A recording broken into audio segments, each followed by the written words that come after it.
Mesdames et messieurs, bonjour et bienvenue dans votre magazine Analyse Actu, le magazine de décryptage de l'actualité en République démocratique du Congo. Mais aujourd'hui, c'est un grand plaisir pour moi de vous présenter cette émission depuis Atlanta à Georgia, aux États-Unis d'Amérique. Je suis bel et bien dans le studio ETL. Merci beaucoup, Frank Yatta. Merci beaucoup à Jude qui est derrière la caméra. Nazana sujet misatu.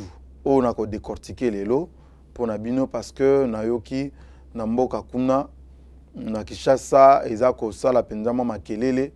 Alors nous nous sommes décidés à Kolobelango les lots pour que Topé Sapé analyse Nabiso Makanis Nabiso par rapport à un sujet wana misatu. Merci Mingi Nabino Nyonso Bolandaka Congo Market TV. Abonnez-vous massivement, faites-nous confiance parce que nous avons pour vous des informations vérifiées à la source et c'est des informations aussi vérifiables. Studio ETL, Oyambibi Solelo, Yandeko Frank Yatta, Eza basé à Atlanta. ETL comme Atlanta Studio, Eza Nakati Nango, Naba Radio Mibale, Radio Moko, Oyo Lobaka, et pas Yaba Africain, Radio Moko, Ezo Lobepa Naba Américain, Eza Pena, une chaîne YouTube. Eza Mwana Mboka, Nde Asali Investissement, Oyo Nakati à États-Unis d'Amérique. Donc, Eza Penza Makambo, il y a Kobete la Mamboko, Kopé Salongonia, on a évité combien il y a diaspora Nakati à États-Unis, Nakati Atlanta, dans un investissement. Donc, Eza Likambia Kopé Sapenza, Dosa Kopé Kokitisa. Sujet Liboso Nina Lobela, Eza Makambo, il y a état de siège au Salami na Est ya Mboka na biso. Vous savez Mboka Congo démocratique et Mboka Oyo toko considérer le loko la plaque tournante, il y a développement, il y a Afrique. Pour Afrique se développer et robanda wapi na Congo. Parce que Mboka na biso Congo, eza Mboka Oyo eza ko regorger ba matière première, il y a modèle na modèle.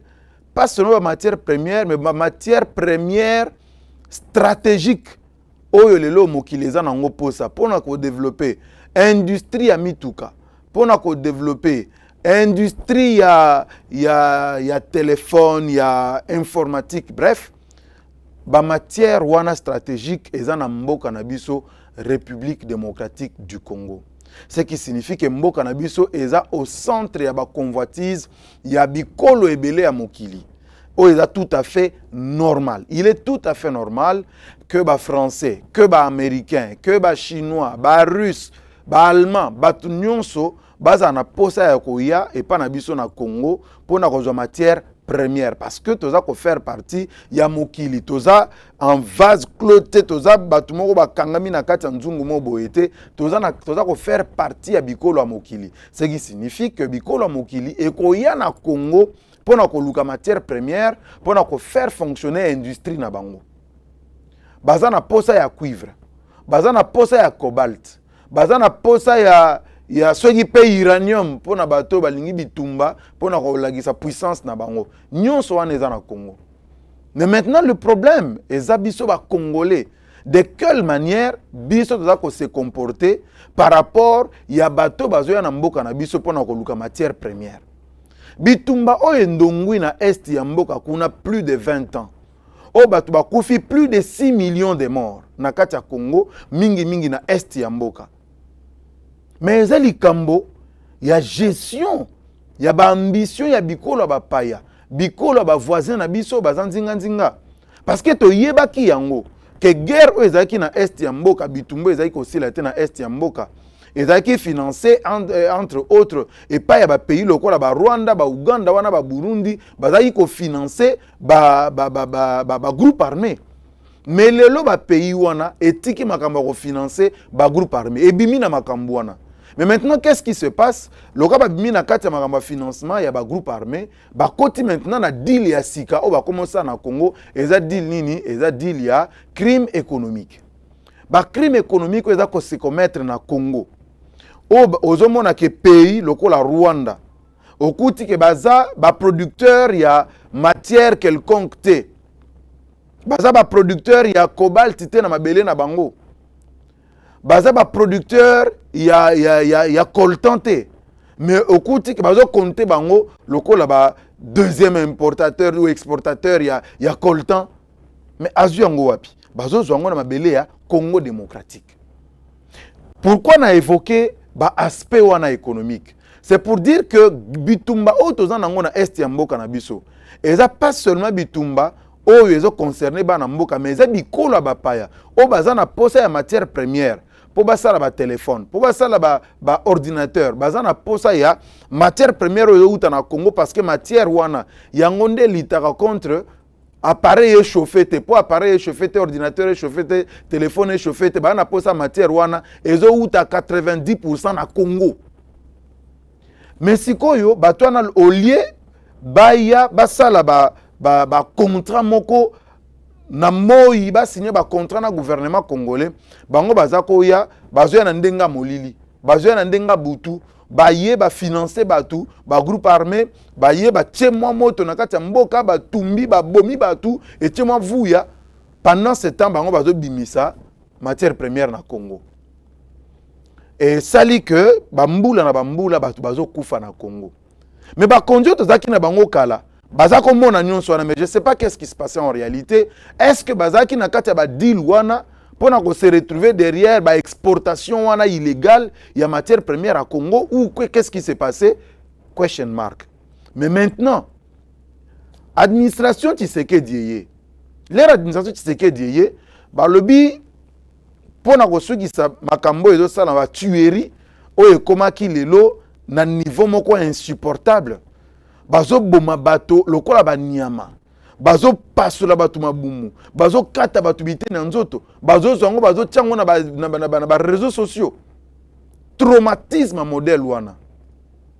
Mais mokonza mboka aye kozwa makanisi kolandisa ma constitution na biso ndengo lobi po soki ma eteni moko ya mabele ya Congo eza menacé ya ko disparaître akoki ko proclamer au babengi état de siège. Mais na état de siège au mokonza tie yango tozoloba mwana mboka Félix Tshisekedi nzamba batele la biso nanu ye. Parce que ba initiative azozwa l'air moko boye na biso moko bato toza ko croire na changement au travers ye er moko ningisi yo nanu. Personnellement nga moko l'air noka ki makambu ya mafia na kati armée ningisi ngalobi mokonzelo ko nya beti boye.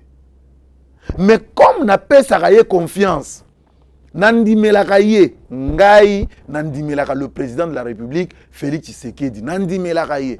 Donc ce qui a bêté le romo boye et ningisi ngana nume er moko na zongi na vandi na lobi nazela nan.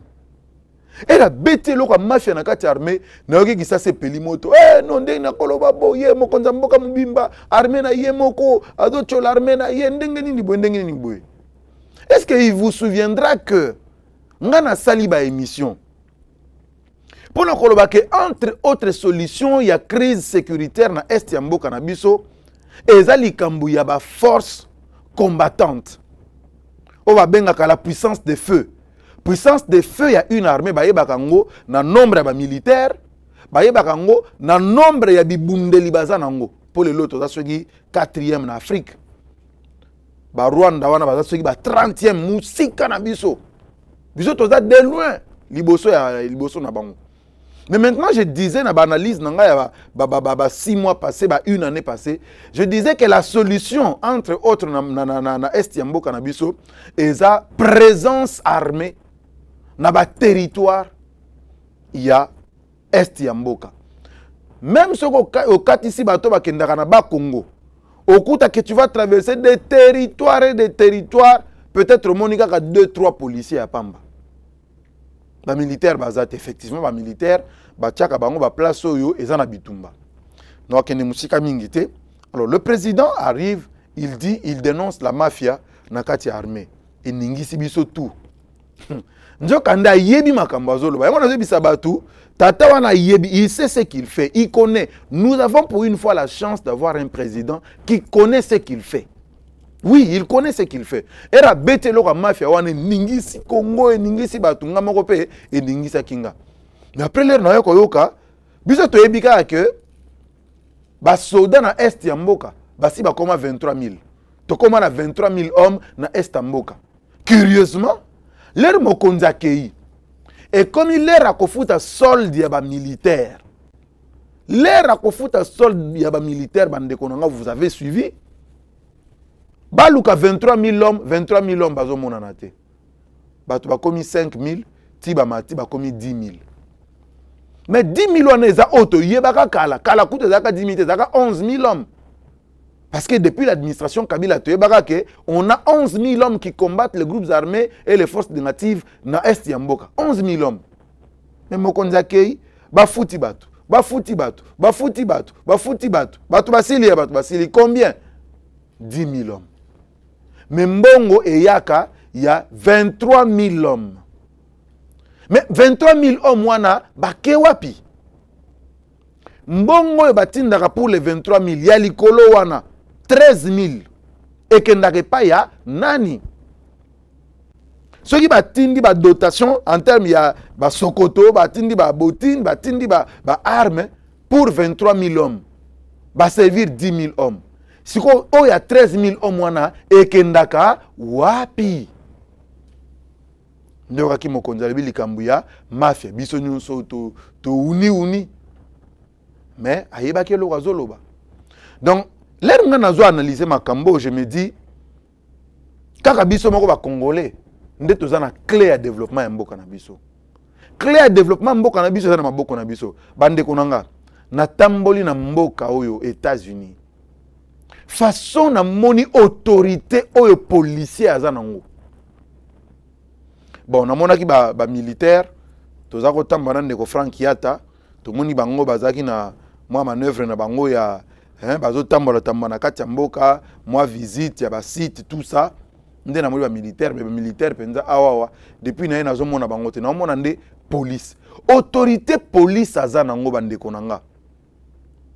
Police ezate ke o ayena ndaku na yo abala ko traumatiser yo bokutane na nzela zo traumatiser yo. Non, ozo tambola yo libre, ozo libre. Mais soko salimbe basoki police akwe na yo donc oza ya robeba. Autorité wana kozongisa autorité ya l'état au travers l'armée, au travers la police. Mais l'air boza na kati ya ba mafia. Autorité wana kozonga ndenge nini? Mbongo il faut pas servir 10 000 personnes. Oyo baza réellement ko bunda. Bino bo vimbisi nombre bolobi 23 000. Alors que ceux qui en réalité, bobi ça ika mokondi vérité que nous avons 10 000 hommes. Ba moyen wana balinga ki batiango peut-être pona ko bakisa ba munitions, ko bakisa ba tenue ya ba militaire, ko bakisa ceux qui ration na bango, ko améliorer ba condition na bango ya musala na terrain. Mais le kuta. Je crois que ba auteur ya mafia wana ba ko répondre nango. Il faut pas répondre nango. Parce que za mbongo ya mboka. Ba tebele bazo souffrir na Congo. Mais l'air bazo Congo zo bimisa mbongo. Babito kende ko bundisa banguna tozongisa kimia na est ya mboka bande koneso ba retrouver kimia mais tala makambo yo salama.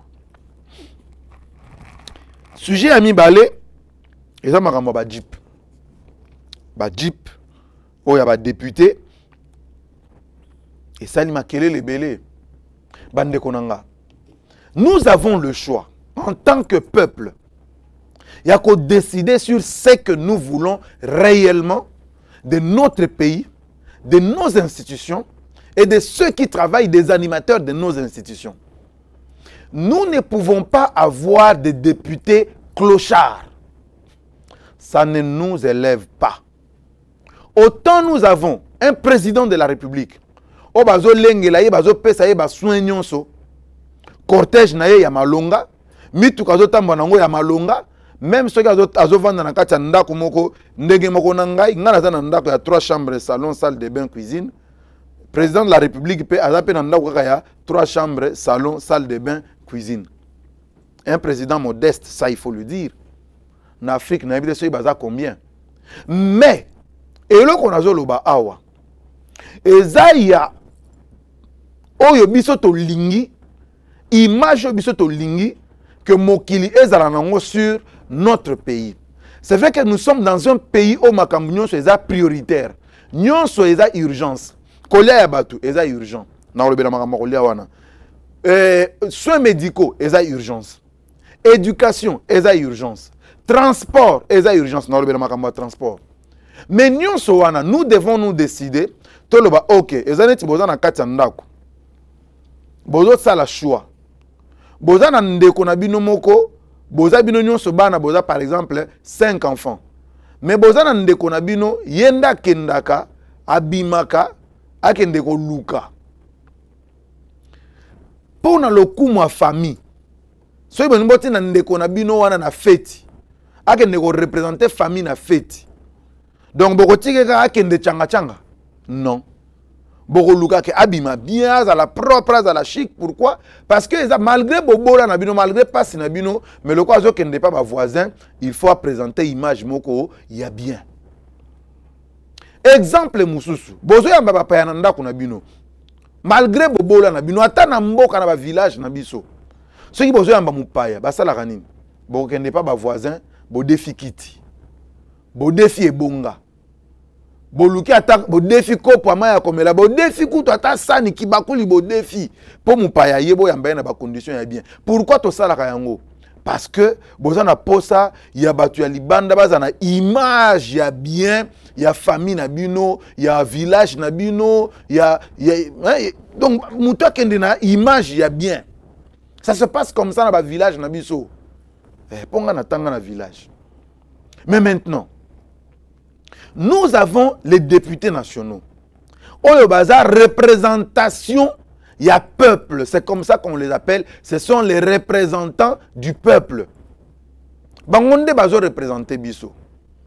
Moi, j'ai vu des députés, batelemi na re, bazo de la taxi, bazo de la wewa. Moutou moussa oué bisanga, mais où est le problème? Où est le problème, ce qui député, a telemi na quoi de la wewa? Est-ce que vous savez qu'est-ce que ça coûte à la République de produire un député? Est-ce que bozo est bayango? C'est que ça coûte à la République de produire des députés nationaux. De produire des sénateurs. Savez-vous combien ça coûte à la République? Donc, c'est vrai que biso nous sommes Congolais, tous ndenge moko. Mais bande konangai, bato lopoto balobaka, à tout seigneur, tout honneur. Donc, ceux qui moutou ça quand même élevé en dignité, il faut qu'on dimelaye ko tchaye na rang o ebongi na ye.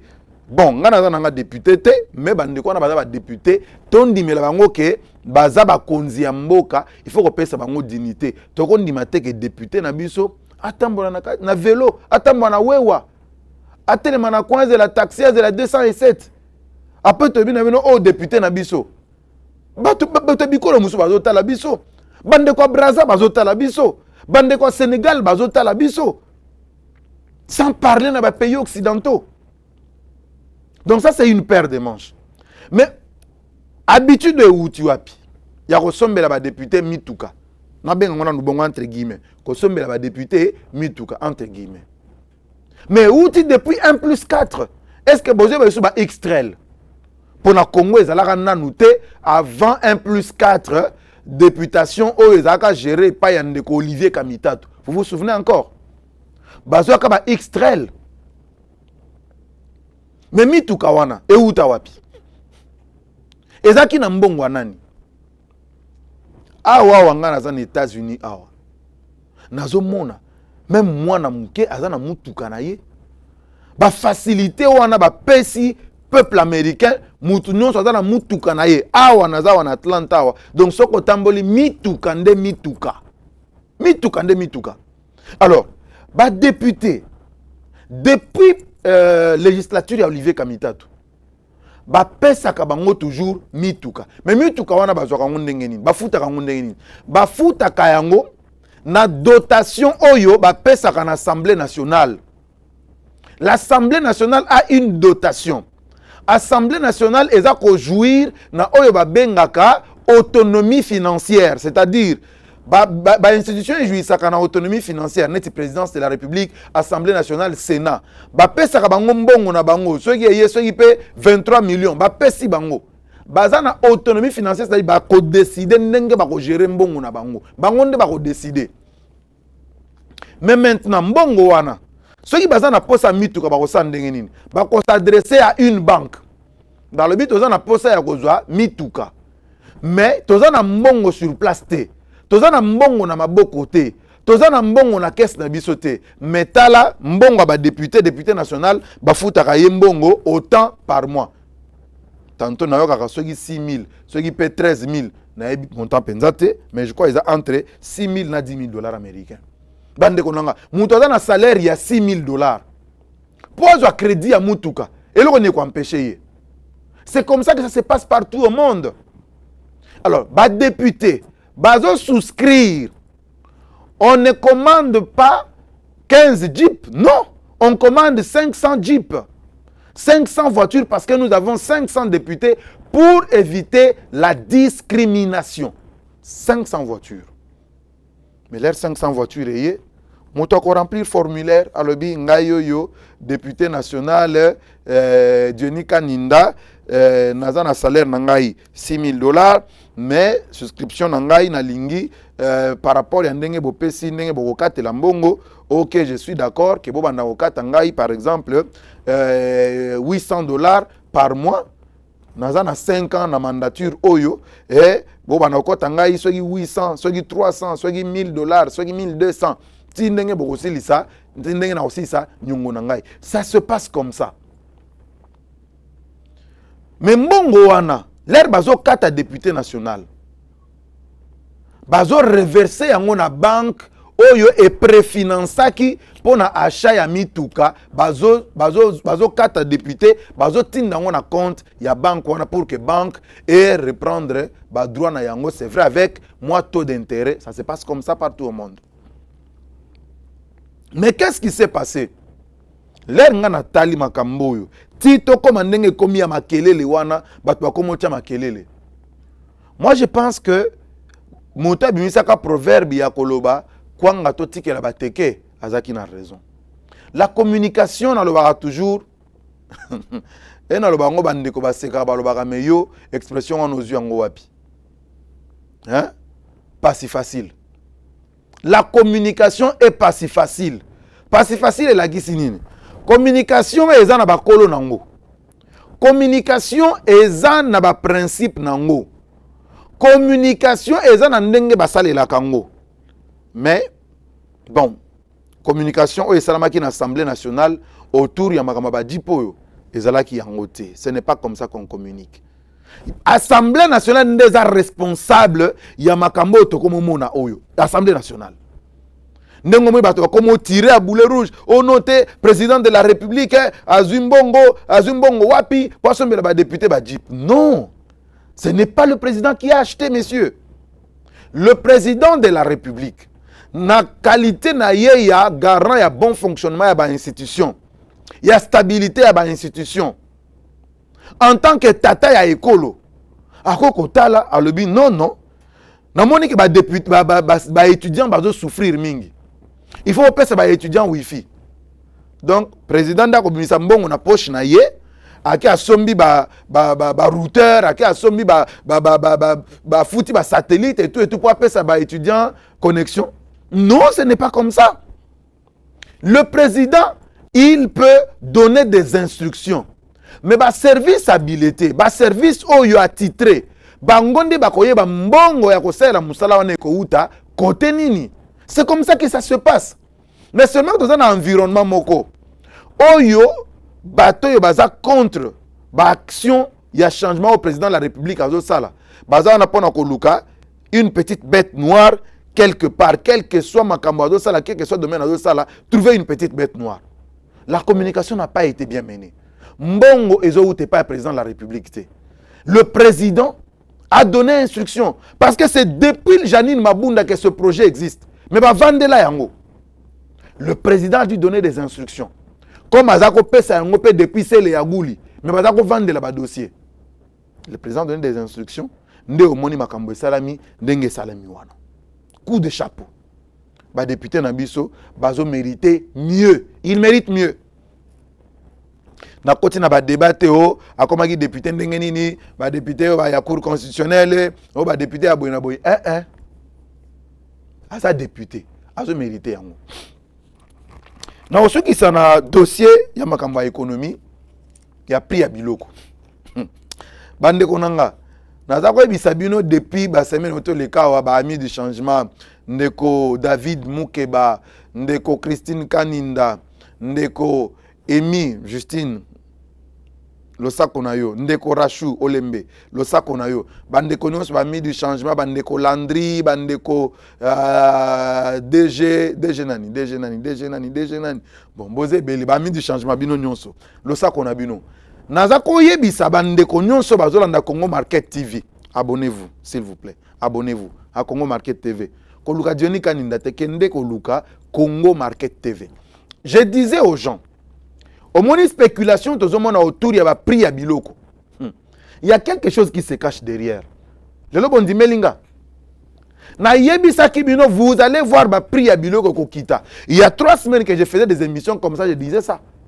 Ba prix à biloko kokita. Bande konanga, un journaliste c'est quelqu'un qui voit beaucoup, qui connaît beaucoup, qui entend beaucoup, mais qui ne dit pas beaucoup. Il dit ce qui convient pour la consommation publique. Na yebisa kibino que biloko kokita talo. Toza na situation moko situation il y a ba produits vivrières. Ba mpiodi, ba soso, ba cuisse, biloko nyonso il y a makana Kisasa ou il y a makana Congo. Nous avons une société au bazo bengango égal. Société wana est négociée na régime passé ou bien administration passée. Ba pesa bango ba exonération moko na ndenge moko toko kondimate bandeko nanga ba congolais toko kondimate. Pas seulement que bazui exonération ya ba taxe na douane, mais encore plus. Société Oyo, qu'est-ce qu'ils ont encore fait? Société Oyo égale bafutaka $1 ya pamba comme taxe. $1. Bazana bateau de pêche. Ou ils ont pêché dans l'océan, na biso awa, ils ont pêché dans haute mer, mais bafutaka loko moko te comme droit na République démocratique du Congo, na bambisi bazo pêché. Normalement, il fallait que la société soit égale. Et que la bison pio dina pris à sepenza. Mbisi ama ina pris à sepenza. Mais c'est pas ça qui se fait. Bangonda kutu bazali sous cher. Ba primo kona bato mususu. Pas seulement ça. Tu as une période de Covid. Gouvernement et pesi ba opérateurs économiques ba allègements fiscaux. C'est-à-dire ba taxe moyen bo futa ngondenge zalaki kalate ba kitiseli bango. Mais bandeko yo basali oyo bazobenga na économie rétention de stock.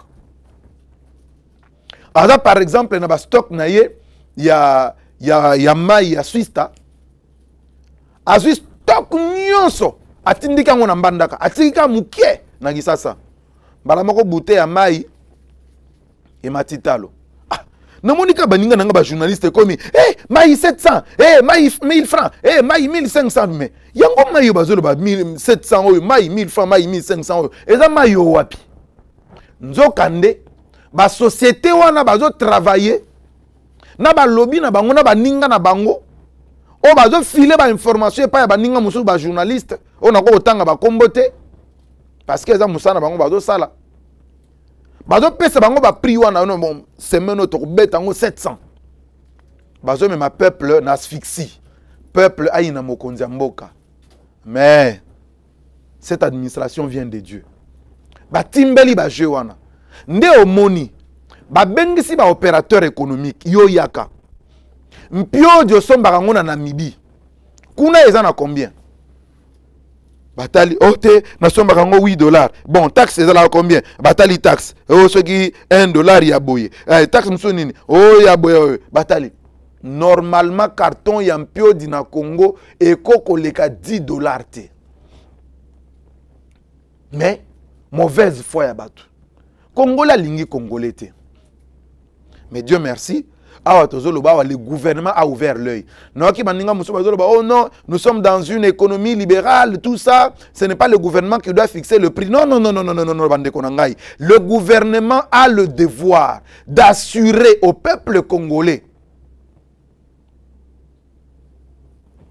le bien-être social, économique, sécuritaire, peignons sur l'andi. Ce qui l'État Monique Moto yo nengazo sa la musala eza yangote. Il a le droit ya ko interpeller mutu ya ko zongisa makambu na molongo. C'est ça le droit aussi, c'est ça le rôle de l'État aussi. Le rôle de l'État c'est aussi celui-là. Donc non, il ne fallait pas bazo ba décision, ba kozwa ba décision boko kitisa ba pri ya biloko. Peuple congolais li ampio di nenga za ko lia kala. Balia mabundu, balia soso. Mbala moko pe gouvernement a décidé bakende na Belgique kuna na bata la pulvera soso yaka na Congo wana ba droit na bango baza ko tcha kuna so ba obenga so ki fob so ki ni wana balandela nyonso na ba prix soso il faut ekita soso 5000 francs congolais. Oui. Bande konanga na mboko na za en États-Unis. Kolia c'est vrai. Na mekota na ba prix eza presque ndenge moko. Pona talinza nza miliki o ya degré ya suka wana te o ya moi il a un niveau à Soukawana. C'est 18 $. Bah, prix est presque n'importe. Mais seulement ici, le pouvoir d'achat, salaire va se foutre à moutou. Et ça permet que, à ce moment-là, même si ce pouvoir d'achat est faible, bon, comment ça va prix pourquoi? C'est botika mouté à mabé. Pendant qu'on a commis na souka et analyse actuelle à Mokola Lelo, na ko souki ça, na ko roba que présence dans en États-Unis d'Amérique, et ça justifié par le fait que il y a un grand souci qui nous anime. Ngai personnellement, il y a un souci qui m'anime, et ce souci, il y a comme on a des médias congolais, des hommes des médias congolais, qui sont avec fierté. Journaliste à Sali Moussala, tant que vous avez sûr que bana na ibale. Vous sûr que lobby na tongo, moi na aucune de classe à côté de bengana été. Vous sûr que les 30 secondes koki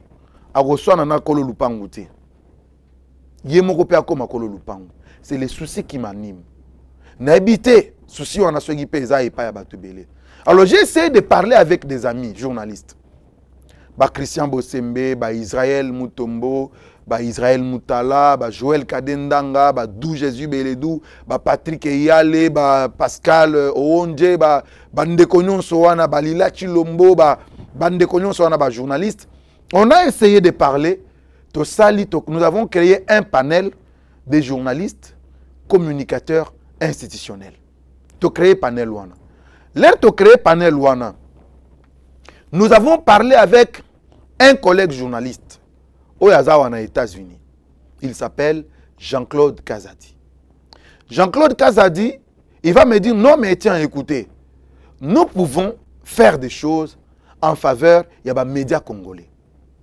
Jean-Claude va contacter un autre compatriote aux États-Unis depuis quelques années, Ndeko Frank Yatta. Ndeko Frank Yatta est un médecin. Mais c'est aussi quelqu'un qui est ouvert au monde. À côté de moi, business pour que et permettre un jour à Zonga Congo à bâtir Babilo comme on profiter dans le peuple congolais. Les personnes de Kodisa disent non, mais moi je suis partant. D'ailleurs, depuis tout le temps, qu'est-ce que nous pouvons faire pour que tout l'Angola, les capitaux, il y a des Congolais aux États-Unis, tout le monde mboka et servir mboka. Pas seulement les Congolais, même les Américains aux capitaux, en Afrique, tout orienté vers le Congo. Vraiment, nous pouvons faire quelque chose. Et comme Bongo, nous avons commencé des réunions, Ngana Kishasa, Bango Awa, et les réunions et aboutir, il y a qu'on mettre en place une dynamique pour que tout même une collaboration entre les médias congolais et Bandeko ya studio ETL et Longo Ndeko Frank, Ndeko JC, Bandeko Moussounion Sobazawa, ensemble, tout le monde qu'est-ce que nous pouvons faire. C'est comme ça que tout le monde qui initiative wana ya koya ko sala ba conférence Awa aux États-Unis pour qu'est-ce qu'il faut pour développer le domaine médiatique dans le cannabis. Pourquoi? Parce que les médias ont joué un très grand rôle. S'il faut la sensibiliser sur le changement de mentalité, sur le développement économique, ça va passer par les médias. Ce que nous disons à notre peuple, c'est qu'un parent dit à ses enfants, c'est ce qui prend corps. C'est ce qui donne foi. C'est ce qui produit l'homme congolais, le peuple congolais azoyoka, homme congolais azoyoka dans ces médias, par ces journalistes, c'est ce qui fabrique l'homme congolais. Quel type d'homme congolais nous voulons avoir? Ça passe par nos médias. Et c'est comme ça que nous nous sommes mis ensemble pour créer cette dynamique où il y a un panel, il y a des journalistes congolais, où ils travaillent dans la communication institutionnelle, na bango awa, na niveau des États-Unis, pour que tout sangana, tout aider les médias congolais, les journalistes congolais. Pas seulement les journalistes qui croient dans le changement. Oui, dans un premier temps, il y a d'abord Bango, parce qu'ils croient au changement, d'abord Bango. Mais aussi, nous allons associer tous les autres journalistes qui veulent venir découvrir Bamakambu ya Sika, Mikila Bapaye, les États-Unis, en France, en Belgique, ça sera partout ailleurs. Avec le studio ETL, nous allons organiser ça. Et maintenant, nous étions obligés de reporter la conférence pour Salama dans le mois de septembre. Mais nous étions obligés de faire le déplacement, une petite équipe. Équipe Wana, comment est-ce que ça est constitué? Nous avons toqué à des portes. Porte à Libosoto Tokaki, et la porte à la première dame. La première dame était favorable à notre démarche. Mais il a fallu donner un peu du temps. Moi, makambo moko ezalaki na kati wana, makambo environnement, makambo contexte, makambo belé. Nous n'avons pas su revenir vers la première dame par rapport à projet Nabiso, il y a formation, il y a mise à niveau, il y a mise à jour, il y a connaissance, il y a journaliste. Nous avons toqué à certaines portes. Le ministre de la communication et médias, Patrick Mouyaya, il était favorable, mais malheureusement, il n'était pas au pays. Azaki bousculé parce que Zalaki, à l'époque où Makambuya, Volcan et Tomboka qui na Niragongo. Azaki un peu tiraillé à gauche, à droite, mais il était favorable au projet. Merci Ming Nandeko, ministre. Mais aussi, nous avions toqué la porte d'un ministre numérique qui nous a ouvert sa porte grandement. Et il a même accepté. Il y a qu'à faire déplacer 2 experts. Il y a ministère, il y a numérique. Pour nous parce que module ou la conférence Oyo est essentiellement axé sur développement numérique comme vous bien que numérique mo konzambo ka dotier lango penza mo tema makasi makanisi mobimba parce que yango ndeza centre ya mobilisation ba recette yango ndeza au Carrefour ya makambo ba recensement wana makambo ya donc eza penza ministère moko Carrefour. Donc conférence ya liboso tout le monde a accès à un numérique. Donc, on a 2 experts du ministère numérique. On a Jude Kadima qui nous a accompagnés, Nangaï Moko. Donc, on était une délégation, il y a 5 personnes. Donc, nous sommes venus aux États-Unis d'Amérique. Poto Solola, Nabaneko studio ETL. Toye, comment on peut planifier conférence il y a septembre. Vous voyez bien qu'en septembre, on a aux États-Unis, à Washington, à New York, l'activité est moins ébélée par rapport aux Nations Unies. Donc, tout ça, le déplacement en mois de septembre, nos portes sont ouvertes. La société à télécommunication, la société à, je ne sais pas moi, il y a transport, il y a nini, agence d'aviation, nous sommes là, contactez-nous parce que nous allons faire un grand déplacement. Il y a des grands journalistes de la République démocratique du Congo. Journalistes à nous allons effectuer ces voyages-là de presse. Nous avons besoin, il y a bateau, accompagner nos portes sont ouvertes. Vous contactez Bisso, ce qu'il faut faire pour que vous accompagniez Bisso na Moussala na Tokosala. Donc je ne vais pas beaucoup m'étendre. Merci beaucoup pour la confiance Nabino. Mais nous restons à votre disposition, chers compatriotes. Bino Boza en États-Unis, contactez-nous. Tozawana, Togoyeba, qu'est-ce qu'il faut faire? Sur place ici aux États-Unis, contactez le studio ETL. Ceux qui attendent à Google, à Tawapi, à Internet, au Betikaka, ETL Studio ou bien Studio ETL, au Komonango, Frank Yata, au Komonango, tu peux avoir des renseignements pour nous en contact. Nabiso, en septembre, tous les grands journalistes à Congo, Bakozala en États-Unis. Torozalawa, Torozan Atlanta, Torozan Washington, Torozan New York, mais la communauté congolaise au Boza Awa. Si vous que vous pouvez organiser quelque chose pour nos Royamba, bandeko journalistes Baroya Awa, n'hésitez pas. ou soit vous nous contactez directement le panel au Ezana Kishasa, ou soit vous contactez le studio ETL, qu'est-ce que nous pouvons faire ensemble, Nabino. Donc, merci mingi Nabino Sobolanda Kibiso, merci mingi Nandeko Jude Kadima, Oya Simba ki micro, Oya Zalaki na régie, na réalisation, Ndeko Frank qui est morope, Aegi pe Asimba ki pe caméra, c'est apoye mto. Saliango, merci mingi Nandeko Frank, Mbote Nandeko Vanessa, Ndeko Vanessa, Ifumi, Vanessa Yata, merci mingi na yo. Pona nyonso zo sala pona biso awa na États-Unis. Merci mingi na bandeko nyonso yo baza na biso elongo na kati ya makambo yo ndeko JC kaza desiko ozali le sako na yo le sako epa ya mama na bana. Merci na bandeko batikali na Congo boza ebele mama Lisette Kaninda pesa libota mbote pasteur Arthur Kalala oya yo depuis États-Unis d'Amérique ndeko Iget ndeko Tanya ya bino yango yo le sako. Merci mingi na ministre mwana mboka Cachemire Eberand Colongel. Merci mingi. Tokutani mbala sima. Ciao.